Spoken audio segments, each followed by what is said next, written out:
Hello दोस्तों, कैसे हैं आप सब। आज हम लोग पढ़ने वाले हैं क्लास 10th का केमिस्ट्री लेसन नंबर 1 और ये पार्ट 2 होने वाला है। इसमें हम आपको बताएंगे कि जो जो भी थ्योरी है, जो जो भी समीकरण सब है, उसके बारे में आपको चर्चा करेंगे और इससे इम्पोर्टेंट ऑब्जेक्टिव क्वेश्चन जो पूछा जाता है उन पे भी हम लोग चर्चा करने वाले हैं। मतलब क्या, थ्योरी के साथ साथ ऑब्जेक्टिव क्वेश्चन भी पढ़ेंगे हम लोग और पूरा चैप्टर आपको हम पढ़ाएंगे, अच्छे से समझाने का कोशिश करेंगे। ठीक है, तो हम लोग क्लास 10th का लेसन नंबर 1 पढ़ रहे थे, केमिस्ट्री रासायनिक अभिक्रिया एवं समीकरण।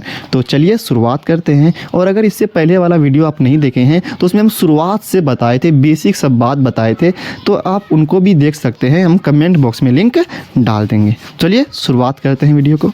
तो चलिए शुरुआत करते हैं। आज हम लोग पढ़ेंगे रासायनिक समीकरण का महत्व। इससे पहले वाली वीडियो में हम आपको यहाँ तक बता चुके थे कि निम्न अभिक्रिया के लिए संतुलित समीकरण लिखें, और यहाँ पे 6 सवाल है।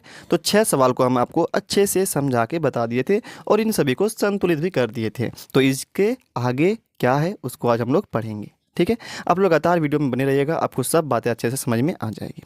कहता है रासायनिक समीकरण का महत्व लिखें। मतलब क्या, रासायनिक समीकरण से हमें किस बात की सूचना प्राप्त होती है उसको हमको लिखना है। ठीक है भाई, देखिए अगर कोई भी रासायनिक समीकरण आप लिखते हैं, जैसे अगर यहाँ पे एग्जांपल के तौर पे हम लिखना चाहें, ऐसे यहाँ पे लिखते हैं। ठीक है भाई, 2H2 प्लस O2 क्या बनता है? बनता है 2H2O बनता है। ठीक है भाई, तो यहाँ से आपको क्या क्या पता चलता है? तो आप बोलिएगा कि हमको पता चला कि यहाँ पे ये हाइड्रोजन है और ये ऑक्सीजन है। ये हाइड्रोजन और ऑक्सीजन दोनों मिला और क्या बनाया? ये जल बनाया भाई। मतलब क्या, इसमें अभिकारक है हाइड्रोजन और अभिकारक है ऑक्सीजन भाई। ये हाइड्रोजन और ऑक्सीजन मिला और जल बनाया। मतलब क्या, यहाँ पे अभिकारक और उत्पाद का नाम का पता चल रहा है कि यहाँ पे हाइड्रोजन अभिकारक है, ऑक्सीजन अभिकारक है, जल यहाँ पे उत्पाद है, तो नाम का पता चल गया। तो पहला लाइन यही बोलेंगे हम लोग कि रासायनिक समीकरण के द्वारा अभिकारक एवं उत्पादों का नाम का पता चलता है भाई। ठीक है भाई, ये तो बोल दिए हम लोग। अब बात क्या करेंगे और क्या पता चलता है हमको, वो हम लोग अच्छे से समझते हैं। देखिए, नाम पता चल गया भाई कि हाइड्रोजन मिला, ऑक्सीजन मिला, क्या बनाया? जल बनाया। अब अगला चीज़ क्या पता चला? देखिए यहाँ पे आगे में लिखा हुआ है 2, तो ये 2 अणु है, हाइड्रोजन का 2 अणु है। कितना अणु है? 2 अणु है भाई। यहाँ पे भी जल के ये जल है, इसके आगे में भी 2 लगा हुआ है, इसका मतलब जल का भी 2 अणु बना भाई, ये भी अणु है। बोलिएगा कि ऑक्सीजन के आगे में कुछ नहीं लिखा हुआ है, इसका मतलब यहाँ पे 1 अणु है। तो यहाँ पे आप समझ गए कि हाइड्रोजन का H2 का 2 अणु, ऑक्सीजन का 1 अणु आपस में संयोग करके जल का 2 अणु बना रहा है। क्या कर रहा है? जल का 2 अणु बना रहा है। इस बात का भी पता चल गया। मतलब कहने का मतलब ये है कि अभिकारक का कितना कितना अणु मिला, उत्पाद का कितना अणु बनाया, ये हमको पता चल गया। मतलब हाइड्रोजन का यहाँ पे 2 अणु मिला, ऑक्सीजन का 1 अणु मिला और जल का 2 अणु बनाया। मतलब अभिकारक का कितना कितना अणु मिल रहा है और उत्पाद का कितना अणु बन रहा है, हमको इस बात का पता चल जाता है। इसी बात को यहाँ पे लिख देते हैं हम लोग। देखिए वही लिखे हैं, अच्छे से पढ़िए आप इसको। पढ़ने तो आता ही होगा आप सबको, पढ़िए। तो रासायनिक समीकरण से इस बात की सूचना मिलती है कि यहाँ पे की होगा, अभिक्रिया में भाग लेने वाले पदार्थों के कितने कितने अणु आपस में संयोग कर उत्पाद के कितने कितने अणु का निर्माण करते हैं। मतलब कितना कितना अणु मिला है और कितना कितना अणु बना है भाई। ठीक है, समझ गए? आपको और अच्छे से समझाते हैं। देखिए अगला पॉइंट कैसे समझेंगे।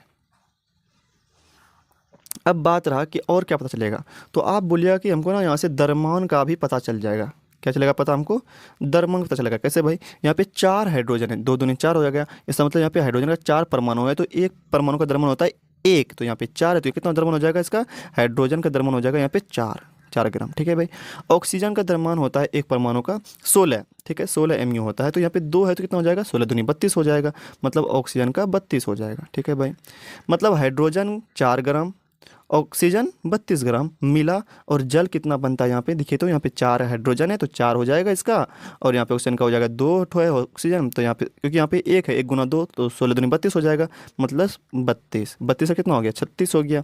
मतलब ये बोल सकते हैं आपकी द्रव्यमान पता चल गया कि हाइड्रोजन का 4 ग्राम, ऑक्सीजन का 32 ग्राम मिला और कितना बनाया? जल का 36 ग्राम बनाया। मतलब अभिकारक का कितना द्रव्यमान मिला है और उत्पाद कितना द्रव्यमान बन रहा है, इस बात का भी हमको पता चल जाता है। ठीक है भाई, इसी बात को यहाँ पे हम लिख भी दिए हैं। पढ़िए, तो रासायनिक समीकरण से इस बात की सूचना प्राप्त होती है कि भार की दृष्टि से, मतलब वजन की दृष्टि से, अभिकारकों के कितने कितने भार मिल करके उत्पादों के कितने भारों का निर्माण होता है। तो फिर यहाँ पे लाइन सही कर लीजिएगा कि अभिकारकों के कितने भार मिलकर, कितने कितने भार, यहाँ पे 2 कर दीजिए, कितने कितने भार मिलकर या संयोग कर, मिलकर या संयोग कर उत्पादों के कितने भारों का निर्माण करता है। ठीक है भाई, क्या पढ़ेंगे फिर से पढ़िए एक बार। रासायनिक समीकरण से इस बात की सूचना प्राप्त होती है कि भार की दृष्टि से अभिकारकों के कितने कितने, यहाँ पे 2 लगा दीजिए, 2 बार कर दीजिए। ठीक है, कितने कितने भार मिलकर उत्पादों के कितने भारों का निर्माण होता है। ठीक है, ये पता चल गया। अच्छा, यहाँ पे एक बात और पता चलता है, बोलिए क्या पता चला भाई? देखिए हम समझाते हैं आपको। यहाँ से हमको एक और चीज़ पता चला, क्या चला? आयतन का भी, आयतन का भी। काला पेन से दिखाते हैं आपको हम। देखिए यहाँ पे है H2 के आगे में 2 लिखा हुआ है, यहाँ पे जल के आगे में 2 लिखा हुआ है भाई, यहाँ पे 1 लिखा हुआ है। तो ये इसका आयतन भी है, H2 का 2 आयतन, ऑक्सीजन का 1 आयतन, जल का 2 आयतन बनाया। मतलब हाइड्रोजन का 2 आयतन मिला, ऑक्सीजन का 1 आयतन मिला, जल का 2 आयतन बनाया। तो आयतन का भी पता चलता है कितना कितना अणु, ये सॉरी, अभिकारक का कितना कितना आयतन मिला है, उत्पाद का कितना आयतन बन रहा है, इस बात का भी पता हमको चल जाता है। ठीक है, पढ़िए इसको। तो देखिए क्या कहता है, रासायनिक समीकरण से हमें यह पता चलता है कि अभिकारकों के कितने कितने आयतन संयोग कर उत्पाद के कितने कितने आयतन का निर्माण करते हैं। ठीक है भाई, अभी जो आपको हम एग्जांपल समझाए ना, उसको अगर आपसे पूछा जाए लिखने के लिए तो कैसे लिखिएगा, तो हम आपको समझाते हैं एग्जाम्पल से। ठीक है, पहले क्वेश्चन है, इसका आंसर आप दे दीजिए। क्या कहता है, निम्न में कौन सी सूचना रासायनिक समीकरण से प्राप्त नहीं होती है? तो ऑप्शन नंबर ए में है प्रतिक्रिया के रंग, रंग का पता नहीं चलता है, तो यही नहीं पता चलता है। और आपसे नहीं ही पूछा गया है, नहीं ही क्या हुआ है, पूछा गया है, तो यही आपका ऑप्शन क्या होगा, सही होगा। ऑप्शन नंबर को जो है ये आपका सही होगा। मोल का भी पता चलता है, अब सूत्र का भी पता चल जाता है भाई, और अभिकारक में उपस्थित परमाणु की संख्या का भी पता चल जाता है। मतलब रंग का पता नहीं चलता है, तो यही आपका क्या हो जाएगा, आंसर हो जाएगा। ठीक है, और आपसे नहीं वाला सवाल ही पूछा गया था। चलिए देखिए वही एग्जाम्पल जो अभी आपको हम समझाए, क्या क्या पता चलता है इससे। तो सबसे पहले क्या बोलेंगे कि हाइड्रोजन अक्सर मिला है और जल बना है, मतलब नाम का पता चला। ठीक है, देखिए यहाँ पे वही बात लिखी भी है, पढ़िए क्या लिखे है। तो हाइड्रोजन मतलब H2 तथा ऑक्सीजन आपस में अभिक्रिया कर जल का निर्माण करते हैं। ठीक है, और दूसरा क्या बोलेंगे, अणु का पता चल जाता है, अणु का।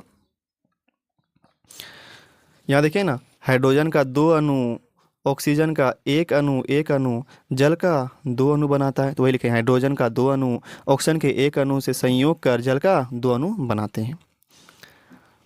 अगला भार की दृष्टि से, अभी आपको बताएं हम, भार की दृष्टि से 4 ग्राम हाइड्रोजन 32 ग्राम ऑक्सीजन से संयोग करके 36 ग्राम जल का निर्माण करते हैं। अभी आपको जस्ट बताए एग्जाम्पल से।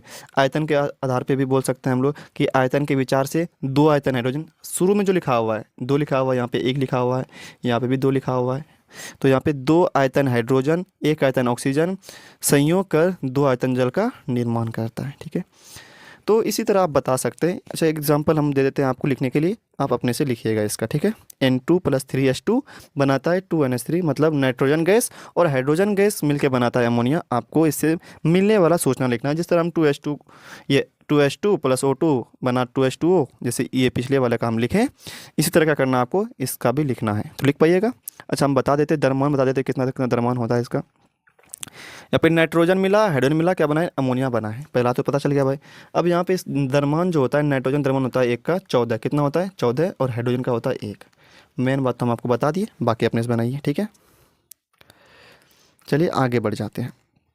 अब कहता है कि दोष, क्या क्या दोष हैं, रासायनिक समीकरण के दोष को लिखें। दोष मतलब क्या, जैसे अगर हमसे बात करें कि 2H2 जो अभी लिए थे + O2 बनता है 2H2O, क्या बनता है, 2H2 बनता है भाई, ये बना ना, मतलब क्या, जल बना भाई। अच्छा बताइए, ये जो लिखे समीकरण जो लिखे हैं, क्या इससे ये पता चल रहा है कि हाइड्रोजन ऑक्सीजन तो मिला, जल बना, लेकिन कितना देर में जल बन रहा है भाई, 1 घंटा 2 घंटा आधा घंटा 5 मिनट 10 मिनट, कितना देर में जल बन रहा है, बोलेगा नहीं पता चल रहा है भाई। मतलब क्या, रासायनिक समीकरण से हमको ये पता नहीं चलता है कि अभिक्रिया को पूरा होने में कितना समय लगेगा।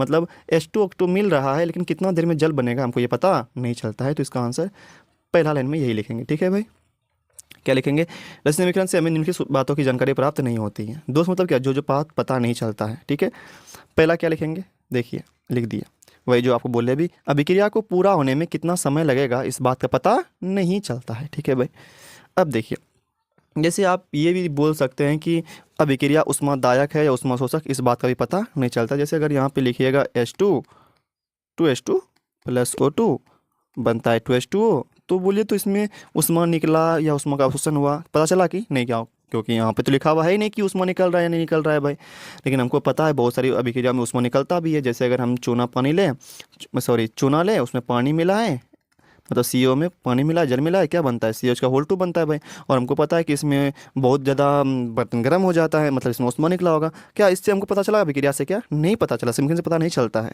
तो ये इसका दोष है। तो हम ये बोल सकते हैं कि अभिक्रिया में उष्मा निकलेगा या उष्मा का अवशोषण होगा, इस बात का भी पता नहीं चलेगा। मतलब क्या, अभी क्रिया जो है या उष्मा रासायनिक समीकरण जो है या अभिक्रिया जो है, ये उष्मादायक है या उष्मा शोषक है, इस बात का पता नहीं चलता है। ठीक है, कितना समय लगेगा इस बात का भी पता नहीं चलता है। उष्मादायक है या उष्माशोषक है, इस बात का भी पता नहीं चलता है। अगला क्या है, अभिक्रिया उत्क्रमणीय है या नहीं, इस बात का पता नहीं चलता है। उत्क्रमणीय का मतलब क्या होता है? जैसे कि अगर हम बात करें कि 2H2 प्लस O2 क्या बन गया? बना भाई 2H2 जल बन गया भाई। मतलब क्या, अगर ये तो ऐसे किया तो बन गया, क्या उल्टा तोड़ेंगे तो ये बनेगा क्या? मतलब क्या H2 है, इसको अगर हम तोड़ देंगे तो क्या यही वापस से बनेगा क्या? 2H2 प्लस O2 ये बनेगा क्या? तो ये ऐसा होगा कि नहीं होगा, मतलब उल्टा के भी आप कर सकते हैं कि नहीं, तो ये बात का भी पता नहीं चलता है। जैसे मतलब क्या, H2 प्लस O2 मिला, क्या बना? H2 बना भाई। तो ये सीधा से बन गया। अब उल्टा के अगर हम तोड़ेंगे, H2 को अगर तोड़े, 2H2 को तोड़े, तो क्या वापस ये 2H2 प्लस O2 बनेगा क्या? तो इस बात का भी पता नहीं चलता है। तो उत्क्रमणीय का सिंबल क्या होता है? उत्क्रमणीय का सिंबल होता है ऐसे, एक ऐसे तीर दीजिए और एक ऐसे तीर दीजिए। ठीक है, जहाँ पे अगर ऐसे लिखा रहेगा, अगर मान के चलिए अगर ऐसे लिखा रहे कि पे अगर ऐसे लिखा है कि 2Na प्लस Cl2 बनता है 2NaCl, ठीक है भाई। अगर ये ऐसा लिखा रहेगा, इसका मतलब ये उत्क्रमणीय है, ये रिवर्सिबल है। ठीक है भाई, रिवर्सिबल है।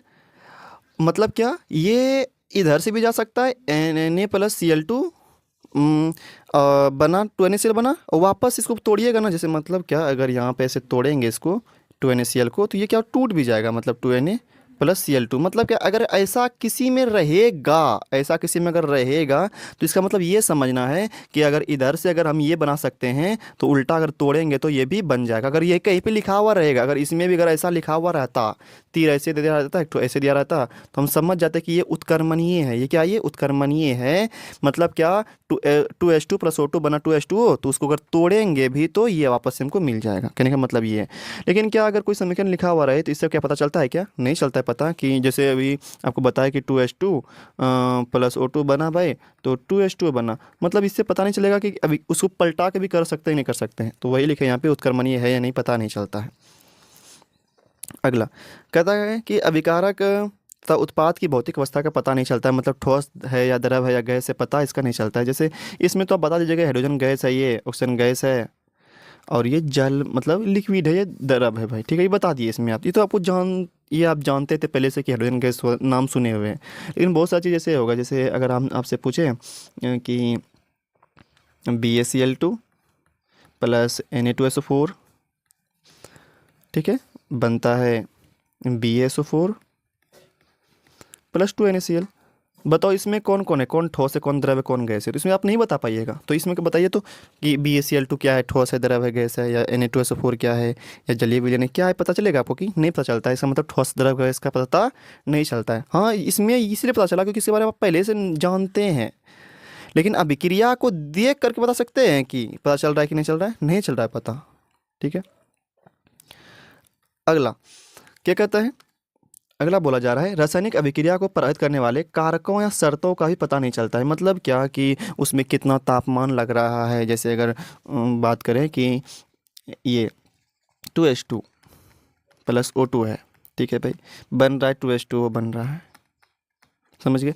तो इसमें कितना तापमान लग रहा है, कितना दाब लग रहा है, कौन सा उत्प्रेरक लग रहा है, मतलब कोई ऐसा पदार्थ है जो अभिक्रिया की दर को बढ़ा दे रहा है अचानक से भाई। तो ऐसा पदार्थ कौन कौन है, या कितना ताप लग रहा है, कितना दाब लग रहा है, इसमें ऊष्मा दे रहे हैं कि नहीं दे रहे हैं, अलग से गर्म करना पड़ रहा है कि नहीं पड़ रहा है। तो ये सब इसका कारक है, तो ये सब भी पता हमको नहीं चलता है। ठीक है, तो ये सब क्या है, इसका दोष है। ये सब क्या है, इसका दोष है, मतलब इसमें खामी है ये सब। लेकिन खामी है तो क्या कर सकते हैं, इसको हम लोग दूर भी कर सकते हैं भाई। कुछ ऐसा चीज़ लगाया जाए, दिमाग लगाया जाए कि रासायनिक समीकरण से हमें जो पता नहीं चल रहा है तो काफ़ी हद तक सुधार हो सके, इस बात का हम लोग उसको सुधार सकते हैं। कहने का मतलब ये है, जैसे कि यहाँ पे अगर हम बात करें उष्मादायक है, उसमें शोषक है, इस पद का पता नहीं चलता है भाई, तो हम क्या करते हैं, कुछ ऐसा दिमाग लगा करके पता कर सकते हैं, मतलब लिख सकते हैं उसको ऐसे। जैसे ठोस द्रव गैस है कि नहीं है ये भी पता नहीं चलता है रासायनिक समीकरण से भाई, तो हम ऐसा दिमाग लगा करके ठोस द्रव गैस का भी पता कर सकते हैं, शर्तों का पता कर सकते हैं। तो कैसे, वो आपको हम अभी बताते हैं, ठीक है। देखिए ये सब खामी था, इसे से पता नहीं चलता, लेकिन इसको दूर किया जा सकता है काफ़ी हद तक, ठीक है। अब हम लोग क्या पढ़ेंगे कि हाँ, वह हेडिंग जो भी आपको बताया हम कि रासायनिक समीकरण को अधिक उपयोगी बनाने के उपाय, मतलब जो जो खामी है। अब खामी है तो क्या कीजिएगा, ऐसे छोड़ तो नहीं दे सकते हम लोग भाई, क्योंकि पढ़ना तो पड़ेगा हमको, तो हम उसको कैसे और बेहतर बना सकते हैं उसके बारे में हम लोग अब पढ़ेंगे, ठीक है।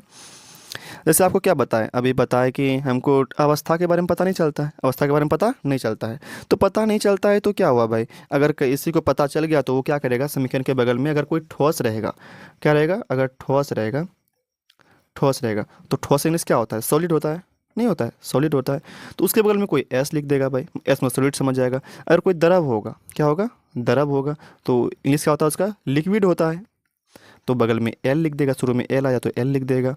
अगर कोई गैस पदार्थ है तो इंग्लिश क्या होता है इसका, गैस होता है, तो शुरू में इसके जी लिख देगा। और कोई जलीय विलयन है, क्या है, जलीय विलयन, इसको इंग्लिश में कहते हैं हम लोग एक्वस सॉल्यूशन, क्या कहते हैं इंग्लिश में, एक्वस सॉल्यूशन, ए क्यू बोलेंगे, क्या बोलेंगे इसको हम लोग, ए क्यू। मतलब क्या, ठोस रहेगा तो बगल में एस लिख देंगे, द्रव रहेगा तो बगल में एल लिख देंगे, गैस रहेगा तो बगल में जी लिख देंगे, और जलीय रहेगा तो हम लोग ए क्यू लिख देंगे। तो इससे काफ़ी हमको पता हो सकता है, जैसे हम यहाँ पे आपको लिख के दिखा भी देते हैं। जैसे देखिए, अभिकारक एवं उत्पादों की भौतिक अवस्था की सूचना देकर हम अधिक उपयोगी बना सकते हैं। हमको अभिकारक किस अवस्था में ठोस है, द्रव है, गैस से पता नहीं चलता है, तो हम उसका भौतिक अवस्था बता सकते हैं। कैसे, जैसे अगर ठोस रहेगा तो क्या कर सकते हैं हम लोग, एस का प्रयोग कर सकते हैं। जैसे यहाँ पे देखिए, ठोस के लिए एस का प्रयोग, यहाँ पे लिखिए, देखिए ना, ठोस अवस्था के लिए एस का प्रयोग, एस मतलब क्या, सॉलिड। द्रव के लिए एल का प्रयोग, एल मतलब क्या, लिक्विड। गैस के लिए, यहाँ देखिए लिखे भी है, गैस के लिए जी का प्रयोग। और जलीय के लिए एक्वस सॉल्यूशन मतलब ए क्यू, ए क्यू का मतलब क्या होता है, एक्वस सॉल्यूशन, ए क्यू यू ई ओ यू एस, एक्वस सॉल्यूशन, मतलब क्या, जलीय विलयन का बात हो रहा है, ठीक है। तो इस तरह से हम अधिक उपयोगी बना सकते हैं, ठीक है भाई। और भी तरीका है कि हम लोग उपयोगी बना सकते हैं, जैसे पहले एग्जांपल समझ लीजिए। जैसे यहाँ देखिए, जैसे यहाँ पे जिंक है प्लस H2SO4 है, बनता है ZnSO4 प्लस H2, बगल में यहाँ पे S लिखा गया है, क्या लिखा हुआ बगल में, S लिखा हुआ है, तो S में क्या समझिएगा, यहाँ पे जिंक क्या है, ठोस है, जिंक क्या है, ठोस है, मतलब सॉलिड है भाई।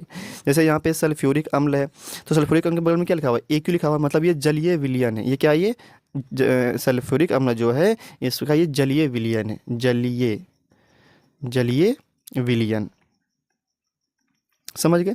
जैसे यहाँ पे ZnSO4 लिखा हुआ है, इसके बगल में AQ लिखा हुआ है, मतलब क्या हुआ, जलीय विलयन हुआ।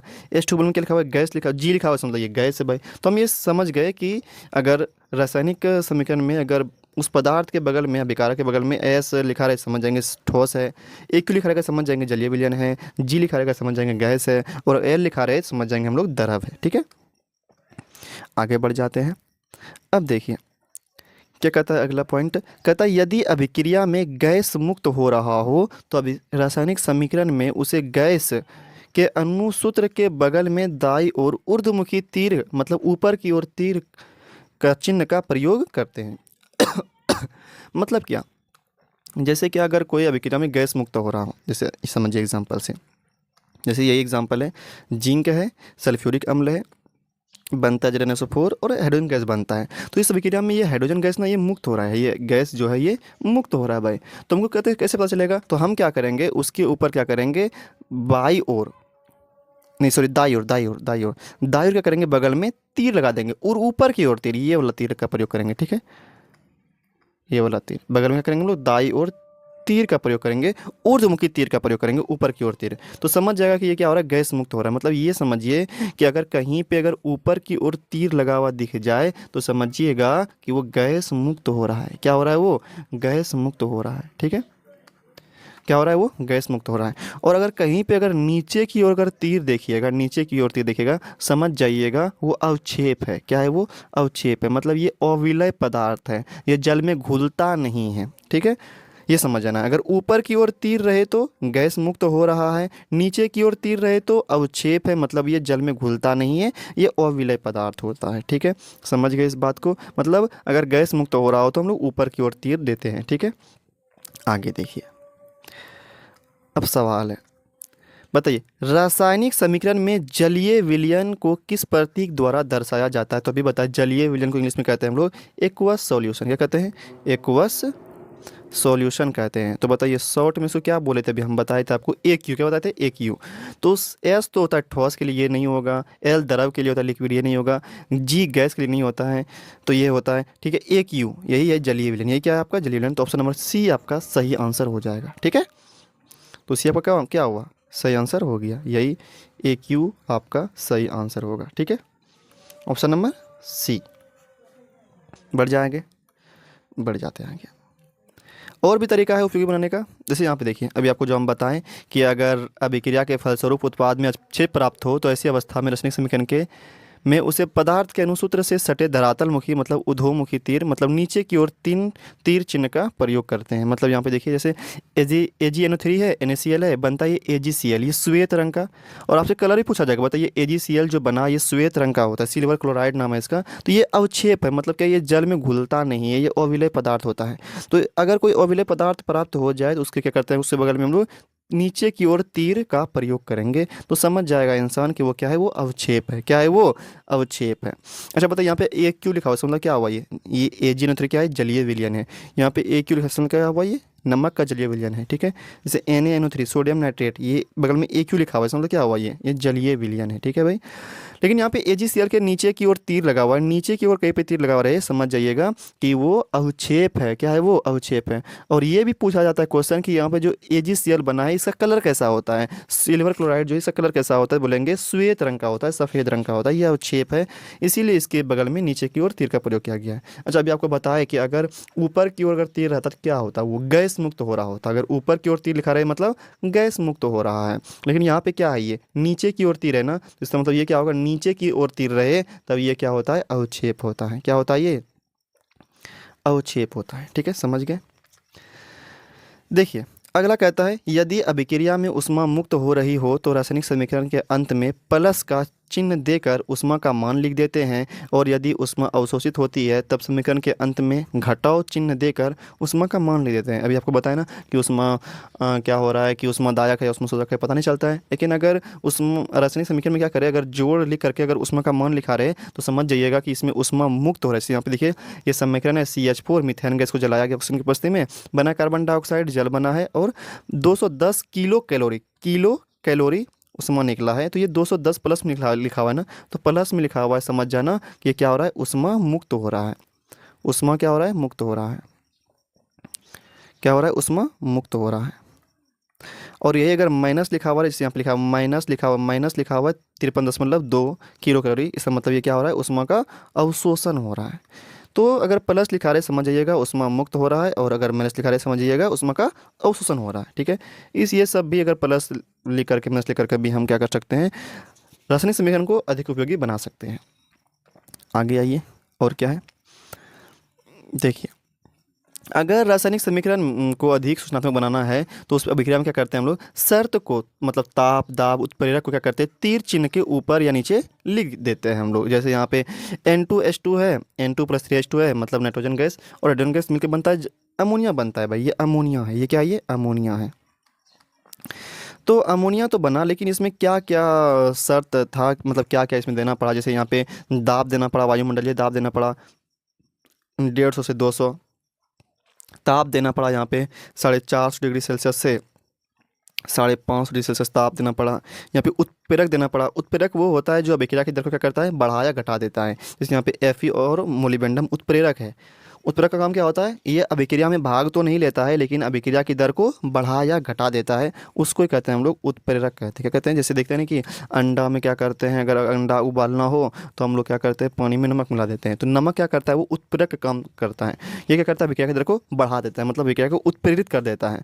तो उसी को हम लोग उत्प्रेरक कहते हैं। जैसे यहाँ पे Fe और मोलिबेंडम है। तो अगर ताप दिखाना हो, दाब दिखाना हो, उत्प्रेरक दिखाना हो तो इसको हम लोग क्या करते हैं, तीर के ऊपर नीचे लिख देते हैं। ठीक है, इससे हमको पता चल जाता है, सूचना मिल जाता है कि इसमें कितना ताप लग रहा है, कितना दाब लग रहा है, कौन सा उत्प्रेरक का इस्तेमाल हो रहा है। तो ये सब हमको पता चल जाता है। कहाँ लिखेंगे इसको हम लोग? तीर के ऊपर या नीचे, कहीं भी लिख दीजिएगा। अगर ऊपर में लिखने को सीजिए, लेकिन अगर ऊपर में जगह भर गया हो तो नीचे हम लोग लिख देंगे, कोई दिक्कत नहीं है। अगर देखिए ताप कर रहे हैं, ताप दे रहे हैं या गर्म कर रहे हैं अभिक्रिया को, तो आप क्या करिए, त्रिभुज का चिन्ह का प्रयोग भी कर सकते हैं, त्रिभुज का चिन्ह का प्रयोग कर सकते हैं, ठीक है। जैसे आप देखिए कैल्शियम कार्बोनेट, इसका नाम संगमरमर है, इस पूछा भी जाता है, ये संगमरमर का सूत्र है, ये संगमरमर, संगमरमर कैल्शियम कार्बोनेट है, ये चूना पत्थर है, ये खड़िया भी बोला जाता है इसको, ठीक है। संगमरमर, खड़िया, कैल्शियम कार्बोनेट, ठीक है। इसको जब गर्म करते हैं तो क्या होता है, CaO कैल्शियम ऑक्साइड और कार्बन डाइऑक्साइड बनता है। तो गर्म कर रहे हैं ना, इसलिए यहाँ पे क्या करें हम लोग, त्रिभुज का चिन्ह का प्रयोग कर दें। कहीं पर त्रिभुज का चिन्ह का प्रयोग हो तो समझ जाइए कि क्या कर रहा है, अभिक्रिया को गर्म किया जा रहा है, गर्म किया जा रहा है, अभिक्रिया क्या जा रहा है, गर्म किया जा रहा है, अभिक्रिया को गर्म किया जा रहा है, ठीक है। आगे बढ़ जाते हैं। अब देखिए अब उत्प्रेरक, जो अभी आपको हम बताएं, ये परिभाषा पूछा भी गया था, इसीलिए हम यहाँ पे लिख दिए हैं कि उत्प्रेरक से आप क्या समझते हैं, ठीक है। वैसा पदार्थ जो अभी किसी रासायनिक अभिक्रिया के दर को बढ़ा या घटा देता है, अर्थात जो पदार्थ अभिक्रिया को उत्प्रेरित कर देता है, उसे क्या कहते हैं हम लोग, उत्प्रेरक कहते हैं। जैसे N2+3H2 था, इसमें कौन उत्प्रेरक था भाई, Fe मतलब आयरन और मोलिबेंडम था, ये उत्प्रेरक की तरह काम करता है। और ये अभिक्रिया में भाग लेता नहीं है, लेकिन अभिक्रिया की दर को बढ़ाया घटा देता है, मतलब उत्प्रेरित कर देता है ये, लेकिन ये भाग नहीं लेता, ये बात याद रखिएगा। इंपॉर्टेंट क्वेश्चन है ये, उत्प्रेरक से क्या समझते हैं। अब देखिए सवाल है ऑब्जेक्टिव, कहता है रासायनिक समीकरण को उपयोगी बनाने के लिए निम्न में कौन उपयुक्त नहीं है। देखिए भौतिक अवस्था तो हम दिखाना चाहते हैं भाई, उसमें S, L और G और AQ का प्रयोग करते हैं ठोस, द्रव, गैस और डिलीवरेंस दिखाने के लिए, तो ये तो है भाई उपयोगी। उष्मा को दर्शाते हैं भाई, उष्मा प्लस लिख करके उष्मा लिखते हैं भाई। अवक्षेप को दिखाने के लिए हम लोग तीर का प्रयोग करते नहीं, तीर का प्रयोग करते हैं, इसमें प्लस देकर के उष्मा का मान लिखते हैं।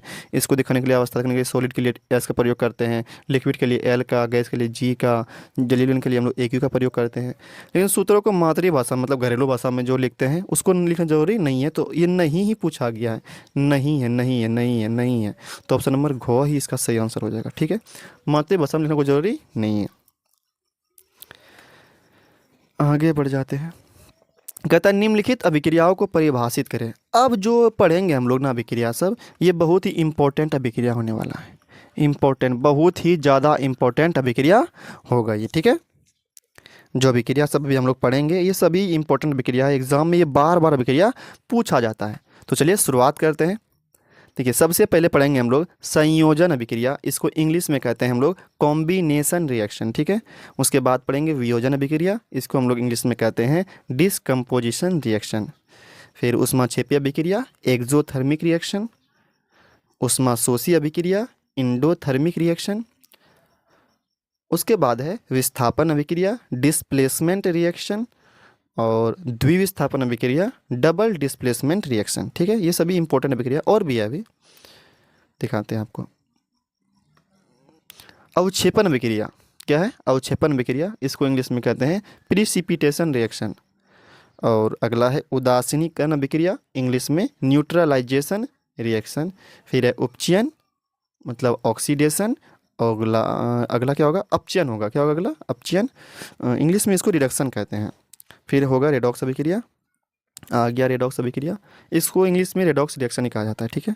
तो ये सभी अभिक्रिया बहुत ही ज़्यादा इंपॉर्टेंट है, तो हम लोग इसको अब हम लोग बारी बारी से पढ़ेंगे और अच्छे से समझने का कोशिश करेंगे, ठीक है। तो चलिए आइए संयोजन अभिक्रिया पे। नंबर 1 संयोजन अभिक्रिया क्या कहता है, संयोजन अभिक्रिया कॉम्बिनेशन रिएक्शन। और ये सब सवाल ना एग्जाम में पूछा जाता है, संयोजन अभिक्रिया परिभाषा दे और समीकरण भी लिखे, ठीक है। तो एग्जाम्पल समझिए, देखिए यहाँ पे क्या हो रहा है, यहाँ पे हाइड्रोजन है और क्या यहाँ पे क्लोरीन है भाई। हाइड्रोजन और क्लोरीन मिला, दो ठो मिला, एक यहाँ पे है भाई, एक यहाँ पे हाइड्रोजन और ये क्लोरीन, दो मिला और बना कितना, एक बना, मतलब दो ठो मिला, दो चीज़ मिला, बना कितना, एक चीज़ बना, ठीक है। यहाँ पे देखिए नाइट्रोजन गैस, हाइड्रोजन गैस, दो ठो मिला, बना अमोनिया, एक ठो बना भाई, यहाँ पे भी दो ठो मिला, एक ठो बना। यहाँ पे देखिए कार्बन ऑक्सीजन, दो ठो मिला, कार्बन डाइऑक्साइड एक बना भाई, यहाँ पे भी CaO एक मिला, फिर जल दो ठो मिला और बना कैल्शियम हाइड्रोक्साइड, मतलब एक बना। मतलब यहाँ पे देख क्या रहे हैं आप, दो ठो मिल रहा है, बन एक ही रहा है, बन कितना रहा है, एक ही रहा है।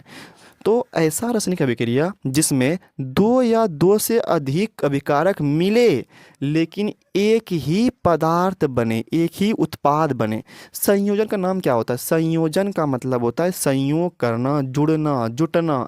जुटेगा दो या दो से अधिक मिलेगा, लेकिन बनेगा एक, बनेगा एक, बनेगा एक। अगर बनेगा एक तो वैसे रासायनिक अभिक्रिया को संयोजन अभिक्रिया कहते हैं। तो अगर आप इन सभी में अगर आप ध्यान से देखें तो यहाँ पे दो ठो मिला, हाइड्रोजन मिला, क्लोरीन मिला, बना एक ही है। तीर के देखिए इधर, बना एक ही है, बना एक ही है। यहाँ पे कार्बन मिला एक, ऑक्सीजन मिला एक, दो ठो अभिकारक मिला, बना उत्पाद में कार्बन डाइऑक्साइड एक ही तो बना, दो मिला एक बना, दो मिला एक बना। अगर वैसा रासायनिक अभिक्रिया जिसमें दो या दो से अधिक मिले, हो सकता है कि तीन भी मिल जाए भाई। दो मिला एक बना, दो मिला एक बना, हो सकता है कि तीन मिले भाई, एक दो फिर एक तीन, तीन मिले एक ही बने। चार मिले भाई, चार भी मिल सकता है, चार भी मिल सकता है, लेकिन बनेगा एक ही। तो अगर जितना मिले कोई बात नहीं, लेकिन बनेगा एक ही, तब वैसे रासायनिक अभिक्रिया को संयोजन अभिक्रिया कहते हैं। परिभाषा क्या बोलेंगे? वैसा रासायनिक अभिक्रिया जिसमें दो या दो से अधिक अभिकारक आपस में संयोग करके एक नए उत्पाद का निर्माण करता है, उसे संयोजन अभिक्रिया कहते हैं। जैसे समझिए एग्जाम्पल से, यहाँ पे देखें, और परिभाषा भी यहाँ पे हम लिख दिए हैं भाई। देखिए क्या लिखे परिभाषा? वैसा रासायनिक अभिक्रिया जिसमें दो या दो से अधिक अभिकारक मिल करके एक नए उत्पाद का निर्माण करता है, उसे संयोजन अभिक्रिया कहते हैं। एग्जाम्पल क्या बोलेंगे? 2H2 + Cl2, दो ठो मिला एक बना भाई। यहाँ पे N2 + 3H2, दो ठो मिला बना एक बना भाई, NH3 अमोनिया बना। कार्बन प्लस ऑक्सीजन क्या बना? कार्बन डाइऑक्साइड, दो मिला एक बना। कैल्शियम ऑक्साइड प्लस जल, दो ठो मिला बना एक ही तो कैल्शियम हाइड्रोक्साइड। तो ये हो गया आपका संयोजन अभिक्रिया। परिभाषा याद रहा, वैसा रासायनिक अभिक्रिया जिसमें दो या दो से अधिक अभिकारक मिल करके एक नए उत्पाद का निर्माण करता है, उसे संयोजन अभिक्रिया कहते हैं। ठीक है, बढ़ जाए आगे।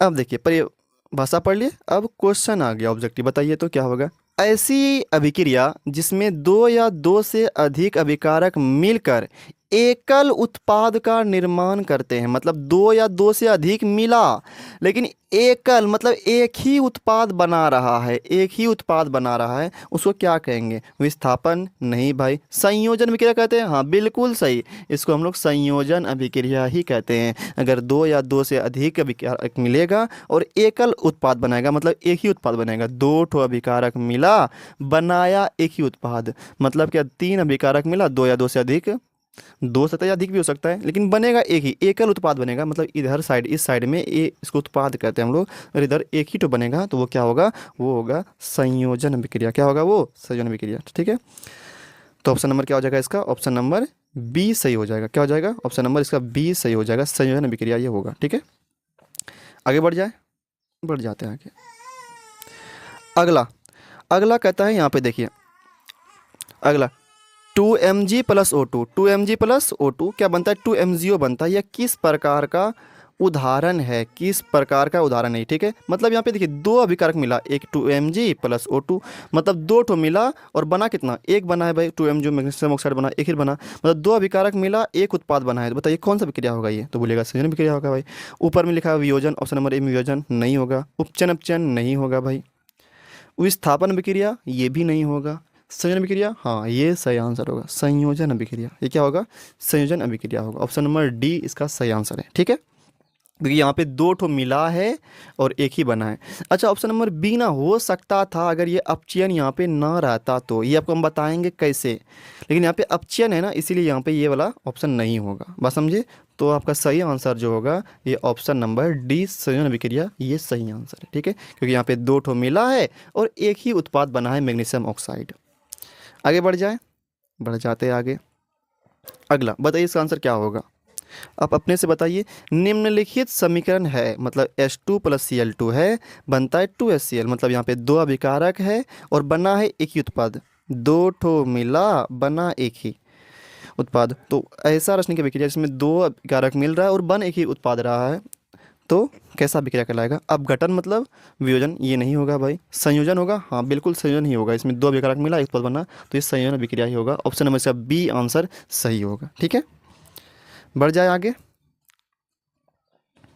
देखिए अब क्या कहता है, दीवार की पुताई करने की कुछ देर बाद दीवार चमकता हुआ दिखाई देता है, क्यों? देखिए, अगर घर में देखिएगा कि जब दीवार का पुताई करते हैं चूना से ना, तो जैसे पुताई कर रहा है ना, तुरंत नहीं चमकता है, तक एकदम पूरा मटिया कलर हो जाता है, वो चमकता नहीं है। लेकिन जब वो सूख जाता है ना, तब बहुत एकदम लाइट करता है, वो बहुत अच्छा चमकता हुआ दिखाई देता है वो। ऐसा क्यों होता है? कुछ देर के बाद क्यों चमकता है? देखिए, जो आप घर में पुताई करने के लिए प्रयोग करते हैं वो चूना होता है। क्या होता है? वो चूना होता है। यहाँ पे जिसको लिखे हैं यहाँ पे कैल्शियम ऑक्साइड, मतलब क्या, CaO होता है वो।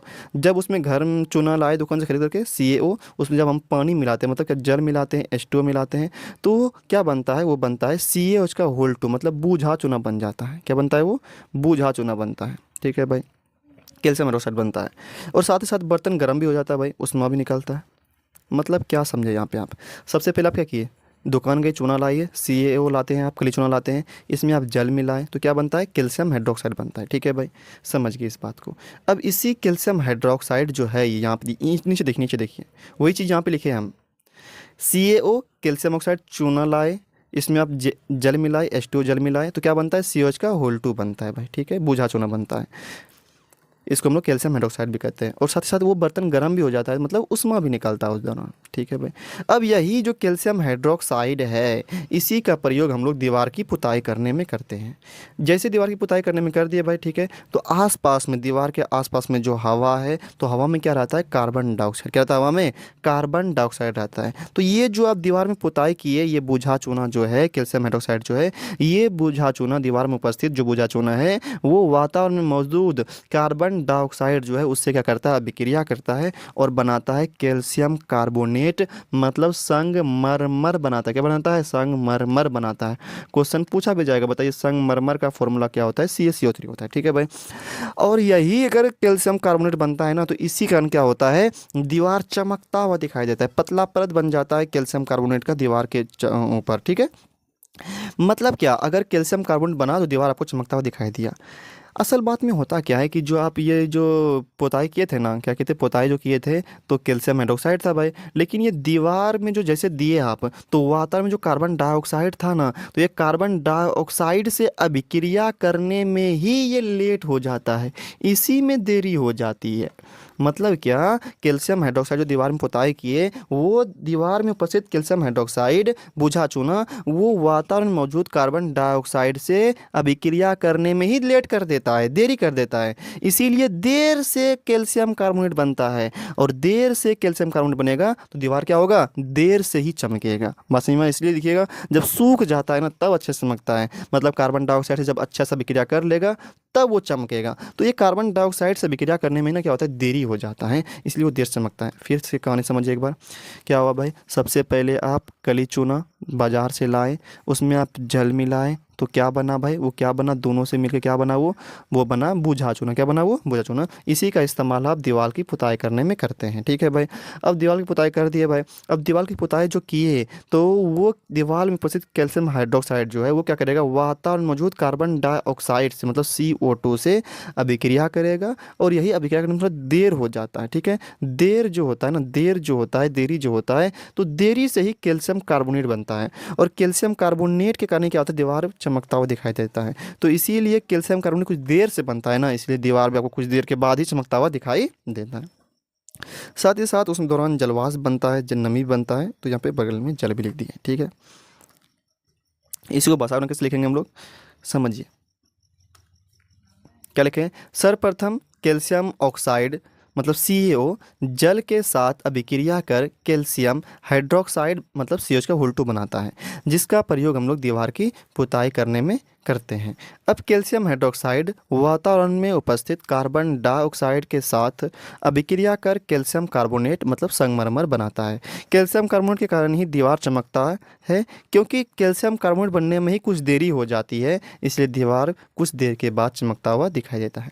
मतलब क्या, सबसे पहले कैल्शियम ऑक्साइड जल के साथ अभिक्रिया करेगा, बनाए कैल्शियम हाइड्रोक्साइड, इसी का प्रयोग हम लोग दीवार की पुताई करने में करते हैं भाई। अब ये कार्बन डाइऑक्साइड के साथ अभिक्रिया करेगा और क्या बनाएगा? Calcium carbonate. इसी कारण क्या होता है? दीवार चमकता हुआ दिखाई देता है। इसका सूत्र, इसका नाम कौन सी? संगमरमर नाम है भाई, संगमरमर। ये ओजोटी में पूछा जाता है, संगमरमर। अच्छा, ये बनने में ही देरी होता है, मतलब कार्बन डाइऑक्साइड जो है, ये अभिक्रिया करता है कैल्शियम हाइड्रोक्साइड से, इसमें देरी हो जाती है। इसी देरी के कारण कैल्शियम कार्बोनेट क्या होता है, देरी से बनता है, तो देरी से बनेगा तो जाहिर सी बात है देरी से चमकेगा, क्योंकि चमकने में रीज़न कौन है, मेन जिम्मेदार कौन है इसका, कैल्शियम कार्बोनेट। अच्छा ये भी आपसे पूछा जाएगा, बताओ चूना का जो पानी होता है, ये चूना का पानी कैल्शियम हाइड्रोक्साइड है भाई, तो कौन सा गैस प्रवाहित करते हैं तो जो चूने के पानी का रंग दूधिया कर देता है, तो आंसर बोलिएगा कार्बन डाइऑक्साइड। क्या बोलिएगा आंसर, यही आपका आंसर होगा कार्बन डाइऑक्साइड। ये सवाल पूछा गया ऑब्जेक्टिव में कि जब ये बुझा चूना है, मतलब चूना पानी में जब कौन सा गैस प्रवाहित करते हैं जो चूने के पानी का रंग दूधिया करते हैं, मतलब सफ़ेद कर देता है, तो आंसर क्या होगा उसका, कार्बन डाइऑक्साइड होगा। ठीक है, तो ये आंसर लिख देना है और फिर समीकरण लिख देना है, तो आपको नंबर मिल जाएगा। ये सी सूत्र का नाम क्या है भाई, संगमरमर, चूना पत्थर, खड़िया भी बोलते हैं इसको हम लोग। देखिए आगे सवाल ना, ऑब्जेक्टिव में पूछा गया था सवाल ये, संगमरमर का रासायनिक सूत्र क्या है, CaCO3 MgCO3 CaSCO3 का होल 3 नन। ठीक है भाई, तो इसका सही आंसर क्या होगा, CaCO3। क्या होगा इसका सही आंसर, CaCO3 कैल्शियम कार्बोनेट। ठीक है, ये वाला ऑप्शन का सही होगा। इसको हम लोग खड़िया भी बोलते हैं, क्या बोलते हैं इसको हम लोग, खड़िया, खड़िया बोलते हैं, चूना पत्थर बोलते हैं। इसका रासायनिक नाम पता है क्या है, इसका रासायनिक नाम है कैल्शियम कार्बोनेट, कैल्शियम कार्बोनेट।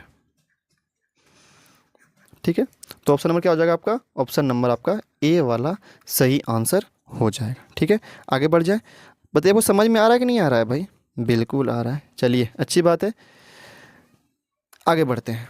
देखिए अब पढ़ेंगे हम लोग उष्मा क्षेपीय विक्रिया, क्या पढ़ेंगे हम लोग, उष्मा क्षेपीय विक्रिया।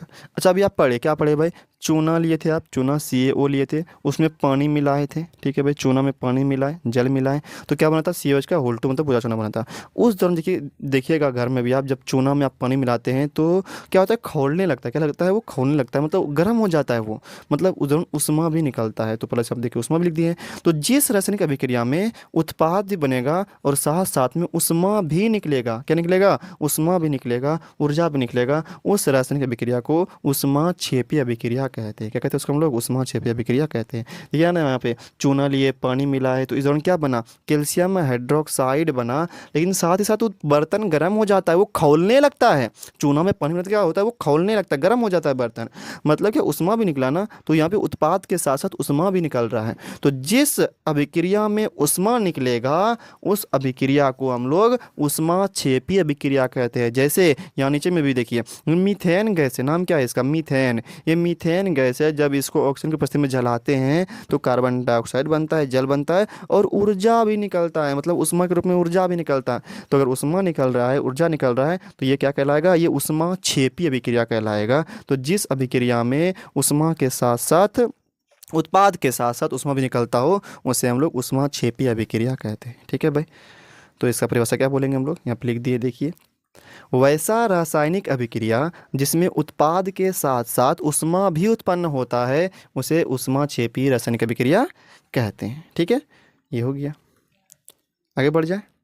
ठीक है, देखिए अगला क्वेश्चन क्या कहता है, कहता है श्वसन किस प्रकार की रासायनिक अभिक्रिया है। देखिए श्वसन में क्या होता है, क्या है, श्वसन में क्या होता है हमारा ग्लूकोज, श्वसन में क्या होता है हमारा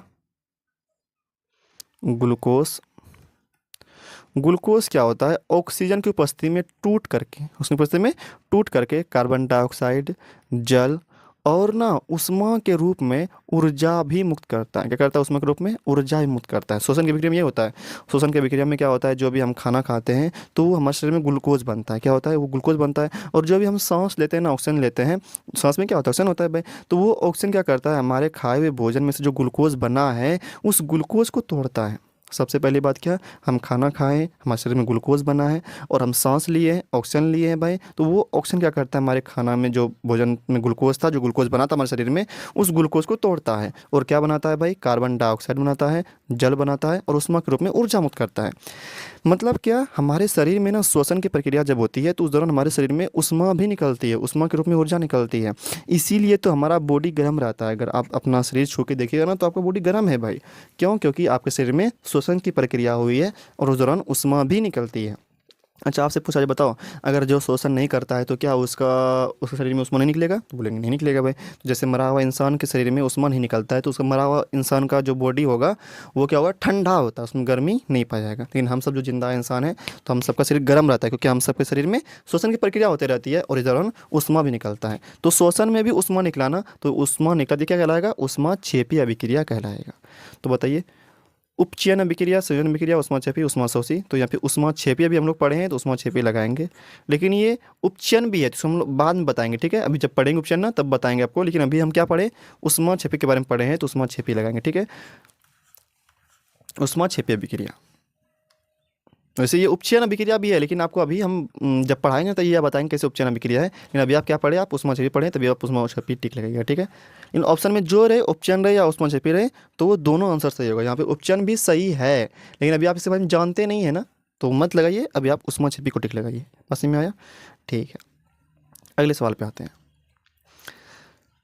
अगला सवाल, साग सब्जियों को विघटित होकर कंपोस्ट बनना किस प्रकार का उदाहरण है? तो ये भी ऊष्माक्षेपी अभिक्रिया का उदाहरण। किसका उदाहरण है? ये ऊष्माक्षेपी का उदाहरण है। साग सब्जी जो विघटित होकर कंपोस्ट बनता है, खाद बनता है, ये भी क्या है? ऊष्माक्षेपी अभिक्रिया है। कैसा अभिक्रिया? ये ऊष्माक्षेपी अभिक्रिया है, ठीक है? चलिए आगे बढ़ जाते हैं।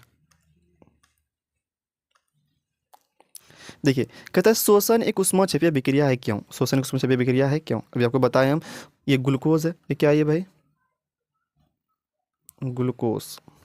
सूत्र क्या होता है पता है? ग्लूकोज सूत्र क्या होता है? याद रखिएगा, C6H12O6, C6H12O6।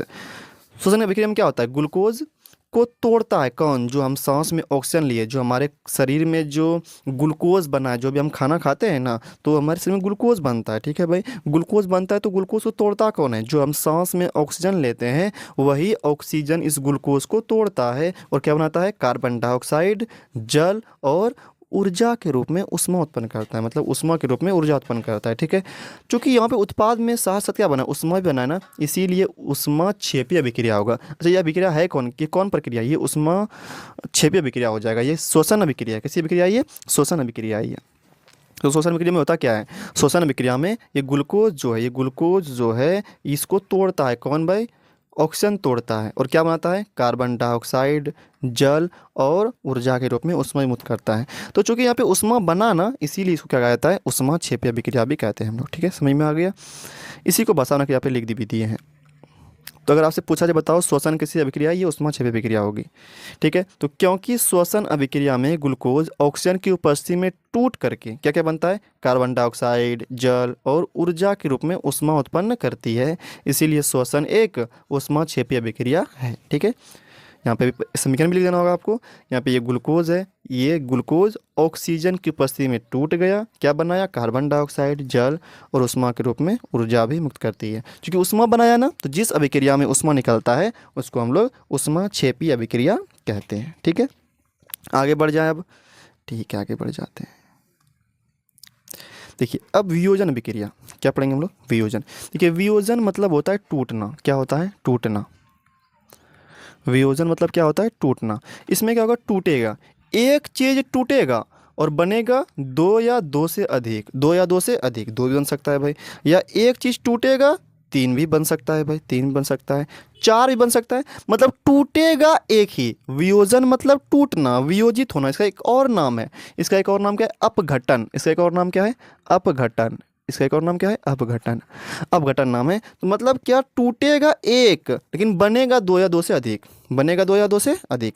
तो वैसी रासायनिक अभिक्रिया जिसमें एक अभिकारक टूट करके दो या दो से अधिक उत्पाद का निर्माण करता है, उसको हम लोग वियोजन अभिक्रिया कहते हैं या अपघटन अभिक्रिया कहते हैं। जैसे यहाँ पे आप एग्जाम्पल में देख सकते हैं, ये चूना पत्थर संगमरमर है, कैल्शियम कार्बोनेट है। इसको जब गर्म किया जा रहा है, मतलब क्या गर्म किया जा रहा है, तो ये टूट जाता है CaO में और CO2 में टूट जाता है। मतलब कैल्शियम ऑक्साइड में और कार्बन डाइऑक्साइड में टूट गया। मतलब क्या? यहाँ पे एक पदार्थ टूटा, एक अभिकारक टूटा, एक अभिकारक टूट करके कितना उत्पाद बन रहा है? दो ठो बन रहा है, दो ठो, दो ठो, दो ठो। इधर दो ठो बन गया, कैल्शियम ऑक्साइड और कार्बन डाइऑक्साइड बना। तो अगर एक अभिकारक टूट करके दो या दो से अधिक नए उत्पाद का निर्माण करता है, तो उसको हम लोग वियोजन अभिक्रिया कहते हैं, ठीक है? और देखा आपको एग्जाम्पल। पहले परिभाषा देखिए, फिर आपको एग्जांपल दिखाते हैं। देखिए परिभाषा क्या कहता है। कहता है वैसा रासायनिक अभिक्रिया जिसमें एक अभिकारक टूट करके दो या दो से अधिक नए उत्पाद का निर्माण करता है, उसे वियोजन अभिक्रिया कहते हैं। मतलब टूटेगा एक, बनेगा दो या दो से अधिक, टूटेगा एक, बनेगा दो या दो से अधिक, ठीक है। और देखिए वियोजन जो होता है ना, वो 3 प्रकार का होता है। पहला का नाम क्या है, उष्मीय वियोजन, प्रकाशीय वियोजन और विद्युत अपघटन। 3 प्रकार का होता है ये वियोजन अभिक्रिया, 3 प्रकार के होते हैं। पहला का नाम क्या है, उष्मीय वियोजन। क्या नाम है पहला का नाम, उष्मीय वियोजन। दूसरा का नाम क्या है, प्रकाशीय वियोजन। तीसरा का नाम क्या है, विद्युत अपघटन, ठीक है। तो ये 3 प्रकार का वियोजन अभिक्रिया होता है। चलिए कुछ ऑब्जेक्टिव क्वेश्चन सॉल्व करते हैं, फिर आपको इन तीनों के बारे में हम पढ़ाएंगे, ठीक है। उसमें भी पढ़ाएंगे, प्रकाशीय पढ़ाएंगे, विद्युत अपघटन भी पढ़ाएंगे। चलिए आगे बढ़ जाते हैं। कुछ सवाल है यहाँ पे ऑब्जेक्टिव। देखिए कहता है निम्नलिखित अभिक्रियाओं में अपघटन की अभिक्रिया कौन होगी। तो अपघटन मतलब क्या, एक अभिकारक टूटेगा, दो या दो से अधिक उत्पाद बनेगा भाई। 2 बन सकता है या 3 बन सकता है भाई। तो यहाँ देखिए कितना अभिकारक है, यहाँ पे 1 है, 2 है, ये 2 अभिकारक आ गया, तो ये नहीं हो सकता, ये वाला नहीं हो सकता। अभिकारक एक ही टूटेगा, अभिकारक एक टूटेगा। यहाँ देखिए तो अभिकारक एक है भाई, और उत्पाद में भी एक ही टूटे, नहीं उत्पाद में 2 या 2 से अधिक होगा, उत्पाद में 2 या 2 से अधिक होगा, तो ये भी नहीं होगा भाई। यहाँ देखिए तो हाइड्रोजन और आयोडीन, यहाँ पे 2 ठो मिला 1 बना, तो अगर 2 ठो मिले 1 ही बने तो ये तो संयोजन में पड़े। अभी आप क्या पढ़े इसमें, ये संयोजन है भाई। इसमें 2 मिला 1 बने, संयोजन अभिक्रिया। अभी जब आप पढ़े ये वो अभिक्रिया है।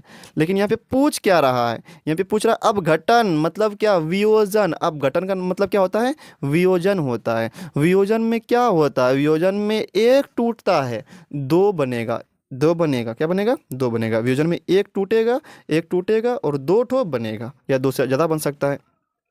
और यहाँ आप देखिए, आप ऑप्शन नंबर सी में देखिए, ऑप्शन नंबर सी में देखिए, यहाँ पे क्या हो रहा है, इसका नाम क्या है, पोटेशियम क्लोरेट। पोटेशियम क्लोरेट, यहाँ पे एक अभिकारक था, टूट गया 2 भाग में, पोटेशियम क्लोराइड में, ऑक्सीजन गैस में भाई। तो यहाँ पे एक अभिकारक टूटा, कितना बना, 2 बना, एक ये और एक ये बना भाई। तो ये 2 बन गया, पोटेशियम क्लोराइड और ऑक्सीजन गैस।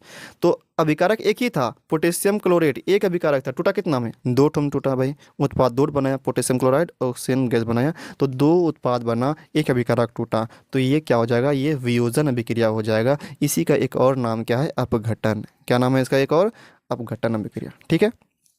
तो ऑप्शन नंबर कौन सही होगा बताइए, तो आप खुद बताइए इसका कौन सा आंसर सही होगा।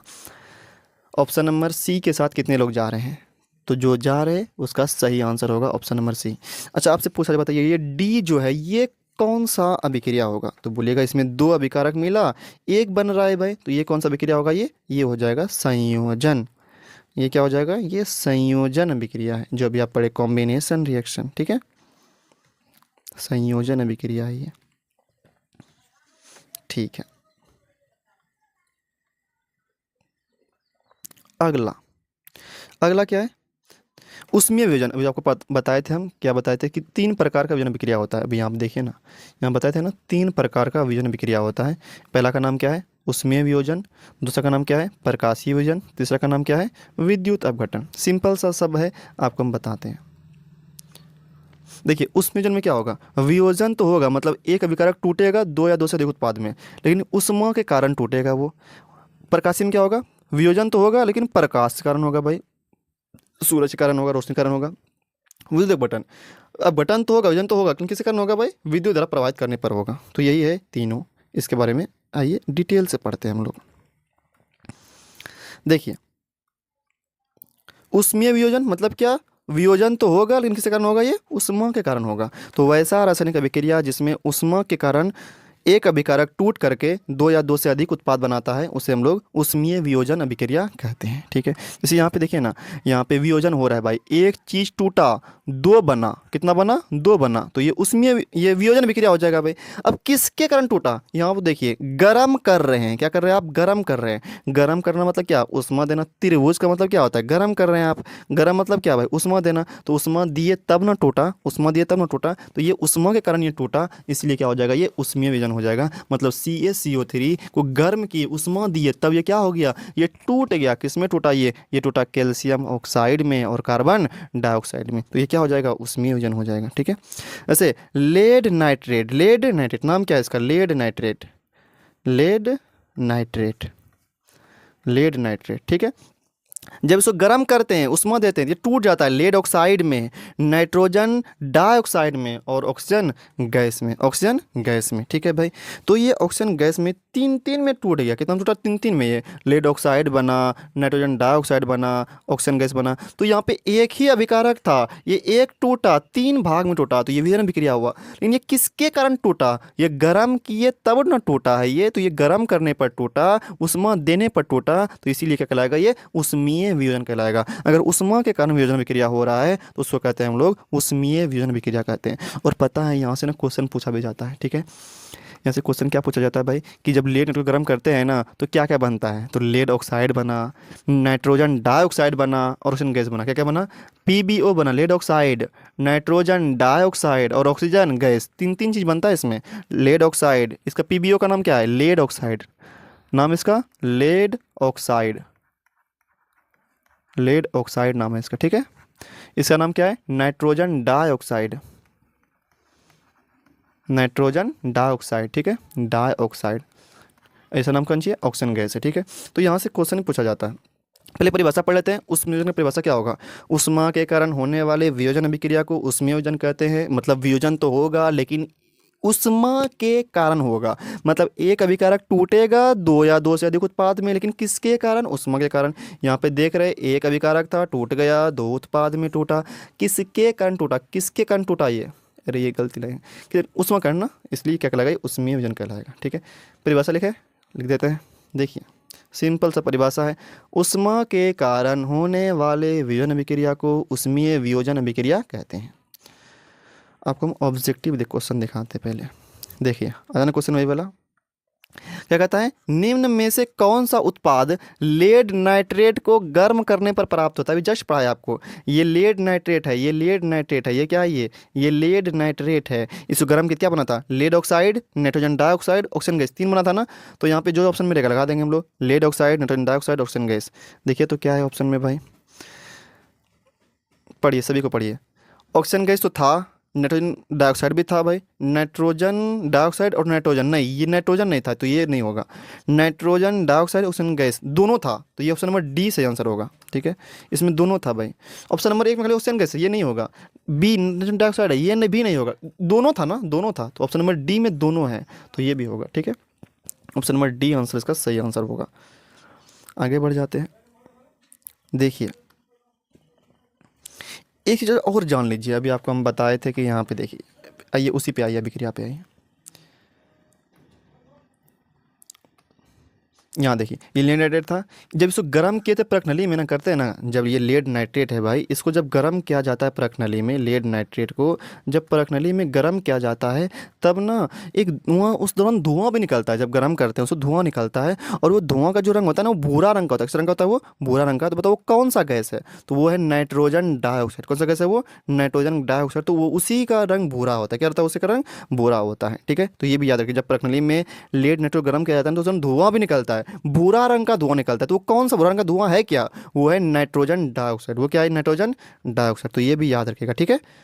चलिए इसी को आगे वहाँ पे ऑब्जेक्टिव में पूछा गया है, यहाँ आप देखिए सवाल पढ़िए, अब समझ में आ जाएगा सवाल आपको। लेड नाइट्रेट चूर्ण को एक प्रकनली में लेकर गर्म करने पर भूरे रंग का धुआं उत्सर्जित होता है। ये धुआं है, ऑक्सीजन गैस का नहीं भाई, ऑक्सीजन गैस का नहीं है, नाइट्रोजन डाइऑक्साइड का बिल्कुल सही है, ये नाइट्रोजन डाइऑक्साइड का ही है। ये किसका, ये नाइट्रोजन डाइऑक्साइड का ही है। ऑप्शन नंबर 20 का सही आंसर हो जाएगा, ठीक है। देखिए ना बन गया आपका सवाल।